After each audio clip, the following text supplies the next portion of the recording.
I had agreed to be a part of the Portland Biennial with Michelle Grabner, and we went out to look at this. I went out with my representative from Marianne Boesky Gallery to Pendleton, Oregon, to look at this alternative space she had found because she wanted the biennial to take place in different venues across the state. And this was an abandoned Christian Science Center with a red carpet, and I had these sculptures in mind that I had made with the space in mind, so I just went out to do a site visit. And when I was there, I looked up, and what had never been documented before was this beautiful, well, it wasn't beautiful anymore, but it was a stained glass ceiling with with 3 sections missing of an 8-part circular. And as it's happened before in my work, this kind of impulse to repair was aroused. So, and to really respond to a space in that way, in a way that felt like a repair. So I decided to fill in the other stained glass panels, and that was the beginning.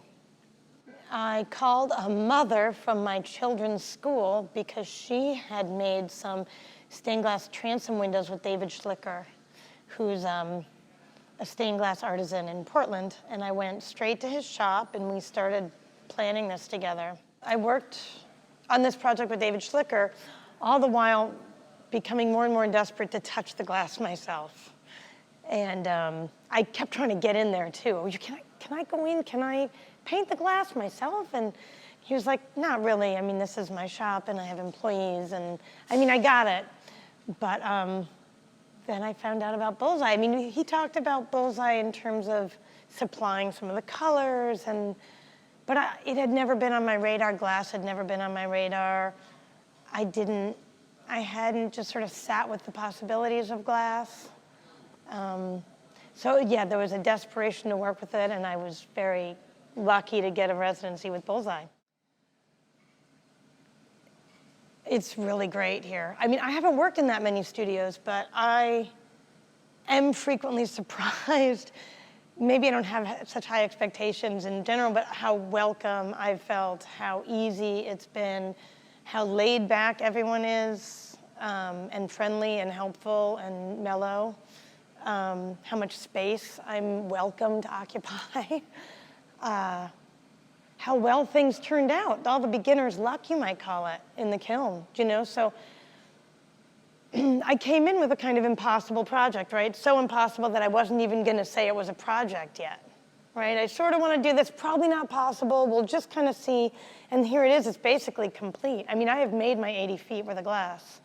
Now I'm just making sure everything's perfect, and oh, maybe I need to make another 100 feet for the door. But it's accomplished. It is accomplished. And I really didn't know it was possible. When I first started, I just wanted to see what would happen.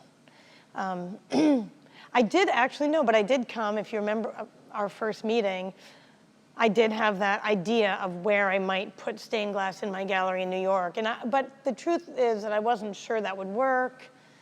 I wasn't wedded to filling those particular stained glass windows with glass, just because I had no idea if I would be able to or it would work. But that was sort of a dream that I could make that work. But I just wanted to, I mean, I had so little knowledge of glass, really, to say specifically what I wanted to have happen, I can't really do. But I just wanted to explore it. Right. I just wanted to explore it, yeah. Well, one thing that I just can't get over with glass is just the pure beauty.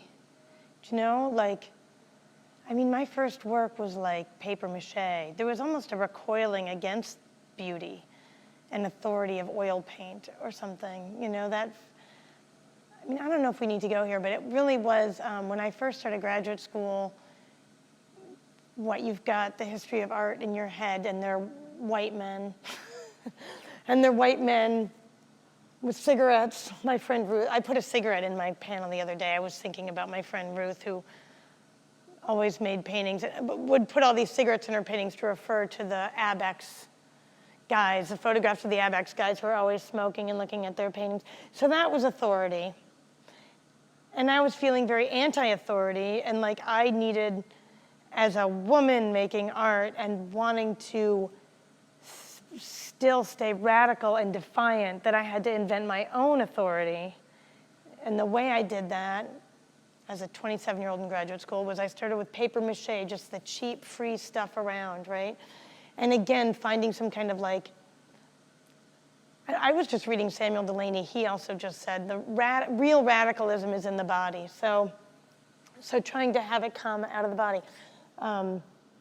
So in a way, it feels like I'm making these glorious paintings with like the most beautiful material in the world. But at the same time, it is sort of outside of the mainstream contemporary art.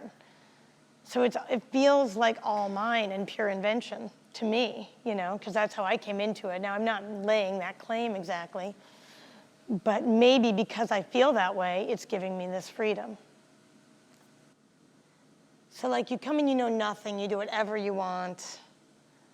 Then you get kind of schooled by the material to be a tiny bit more conservative. And then you kind of long, like I'm already at the point where I'm longing for my pure naivete. It's like I got to use color in collage, like pure color, but it was very much a collage process, which I'm very comfortable with. But in the end, they're almost like these colored light paintings. And that is a special thing, I think, for this material, for the material of sheet glass. Well, the possibilities of glass have exploded into the infinite, basically, you know. The more, and it's always been the case with my work, work begets work. So the more work I do, the more ideas I have, the more work I have to do. And I remember this feeling when I first discovered ceramics. And then as you learn more, you come up against both the possibilities and the restrictions of the craft, and that sets you off on a whole nother tangent of desires for experiments and all of that. So, yeah, I mean, being able to handle, cut, and manipulate the glass in this really intuitive, physical way, which is really how I usually work, has been incredibly freeing.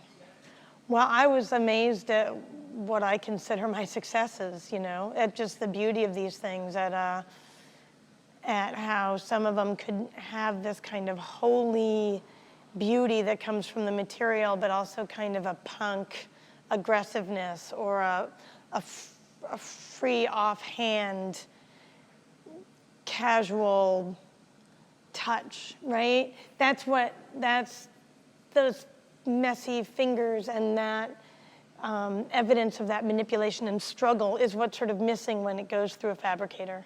But when I'm cutting it myself and just placing it in all those little accidents and all that freedom, it all came through, you know, and I was delighted. I am delighted. Glass has so many possibilities too for like outside. So now, quite unexpectedly, I am going immediately into making a project for the Seattle Art Fair. So two big outdoor sculptures dealing with TriMet bus stops and colored glass. So I'm going to use the materials of the TriMet bus stops and try to alter them in some interesting way, and then fill the spaces with colored glass and put them outside in Occidental Park in August. So there you got it. There you've got colored glass and Bullseye. Now I'm making giant steel sculptures for the outdoors, and I really didn't see that coming.